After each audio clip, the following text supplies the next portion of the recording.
Thank you for joining me today. It's Brian Gubernick, and welcome to the No Days Off podcast, where we believe that every single day brings a new opportunity to get better.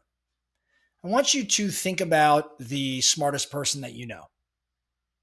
Now, I want you to think about the person who's the best at working with people, maybe leading teams, maybe just calming a tense room. They are usually not the same person. That gap, the distance between, or the gap between the smartest person you know and the person who's best at working with people or leading teams, that gap is explained by emotional intelligence. Today, we are going to run a quick quiz, a 10-question quiz. Just like we did when we did a 9-question quiz a couple weeks ago around wealth, which you should go back and revisit that No Days Off episode if you didn't take the 9-question quiz on wealth. Today, we're doing a 10-question quiz to help you assess your own emotional intelligence, EI. No overthinking, no long tests, just a self-check that you can score yourself on right here and right now. Now, before we dive in, let's make sure we define emotional intelligence first. EI, emotional intelligence, is your ability to recognize, understand, and manage your emotions, and also recognize, influence, and respond to the emotions of others. There are 4 core domains according to Daniel Goleman's model of EI, of emotional intelligence. 4 core domains. Domain number 1, self-awareness. Do I understand what I'm feeling and why I'm feeling this? Core domain number 2, self-management. Can I regulate those emotions productively? Number 3 is social awareness. Do I pick up on others' emotions and needs? And then number 4 is relationship management. Can I use all of this to lead and influence and just build better connections? Now, why does all this matter? In business and in life, EI is oftentimes a bigger predictor of success than IQ.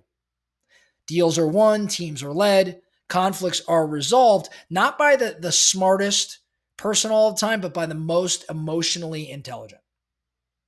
All right, let's get to the quiz, okay? Just like we did with the wealth quiz, what I want you to do is give yourself a 1, the number 1 for every yes, and give yourself a 0 for the answer no. So 1 for a yes, 0 for a no. Be honest. I think that's the only way this works if you tell yourself the truth. Okay, so we're going to go through the 10 questions, 1 for yes, 0 for no. Question 1. When I feel upset, can I usually identify the exact emotion behind it? Be it anger, fear, frustration, disappointment. So when I feel upset, can I usually identify the exact emotion behind it? 1 for yes, 0 for no. Number 2, do I recognize how my mood affects the people around me? Number 3, when I'm triggered, can I pause before reacting? 1 for yes, 0 for no, and be honest. When I'm triggered, can I pause before reacting? Question 4, do I regularly ask for feedback on how I come across to others? Question 5, in conversations, do I pay attention to body language, tone, and what's not being said? 1 for yes, 2 for no. 1 for yes, 0 for no. Number 6, when someone frustrates me, do I try to understand what they might be feeling before I respond? When someone frustrates me, do I try to understand what they might be feeling before I respond? Number 7, do I adapt my communication style depending on who I'm talking to? Number 8, in tense situations, do people often look to me to set the tone or calm things down? 1 for yes, 0 for no. Be honest. I'll read that one more time. In tense situations, do people often look to me to set the tone or calm things down? Number 9, do I actively try to strengthen relationships, not just complete transactions?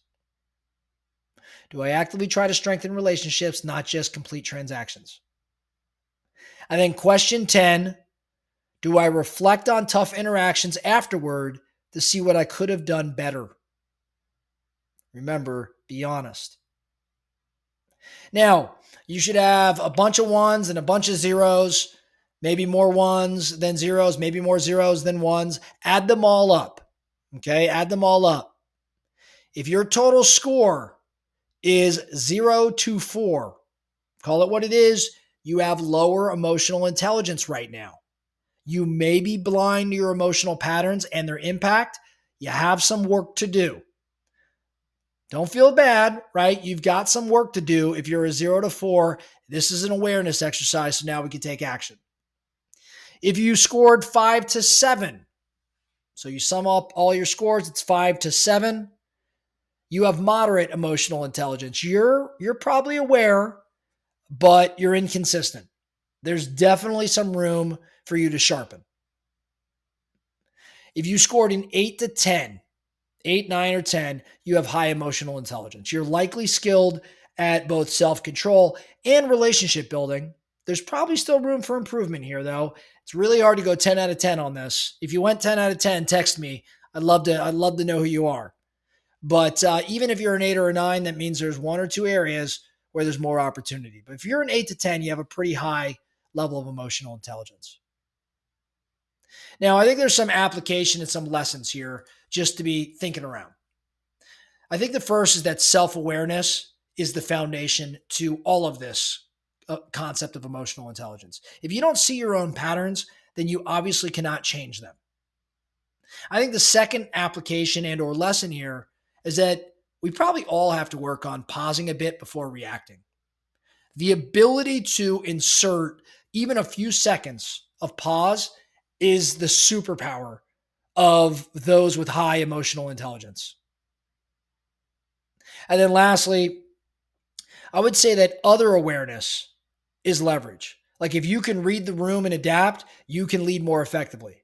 You can probably sell more effectively. You could build trust faster. So awareness of others is absolutely some leverage. Now, I want to give you some action items. You've taken this quiz. I gave you a couple lessons. Here's some action items for you. I want first for you to pick your weakest answer from the quiz.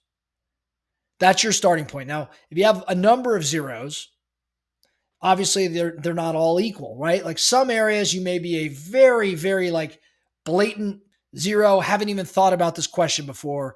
That's maybe your weakest answer from the quiz. So that's your starting point. So let's start there. The next thing I want you to do is practice the pause. This week, in at least one conversation, catch yourself before reacting and then choose your response. And then number 3, action item, seek some feedback. I want you to ask one person that you trust, hey, what's one way I could communicate better? And then listen without defending.